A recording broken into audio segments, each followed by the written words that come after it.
welcome back to the Lights Out podcast, bedtime stories for boys and girls around the world. Good evening, boys and girls. Are you ready for bed? Are you all snuggled up and ready for another Lights Out bedtime story? Good, because you're in for a treat tonight with part 3, chapter 13 of Fing by David Williams. And this chapter is called Underpants and Socks.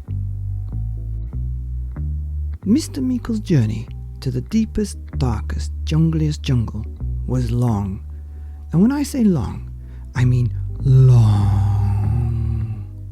It involved a plane, a train, a ship, roller skates, a toboggan, a donkey, a canoe, a camel, a bicycle, a hang glider, another donkey, a hot air balloon, and a rather peeved-looking emu.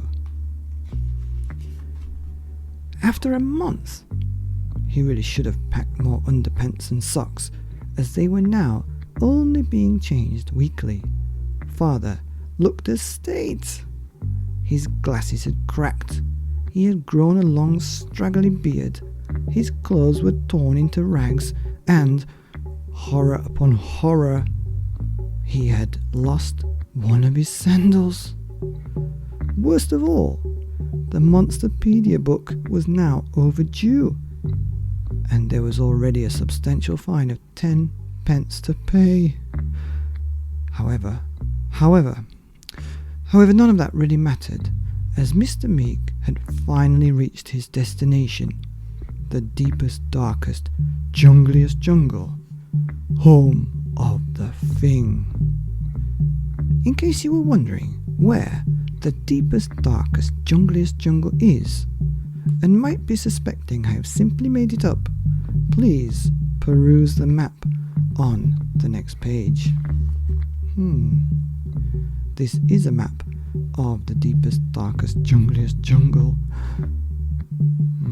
Where to start? The jungle, very jungly jungle, extremely jungly jungle, very extremely jungly jungle, and in the middle, the deepest, darkest, jungliest jungle, home of the Fing.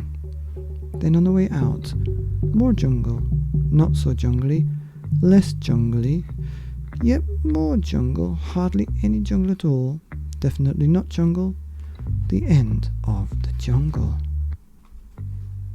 Now that he was in the deepest, darkest, jungliest jungle, Mr. Meek had to find a Fing. The problem was, he couldn't spot one anywhere.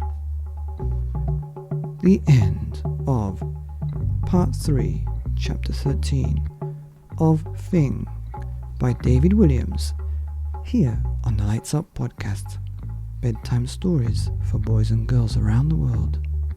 Good night.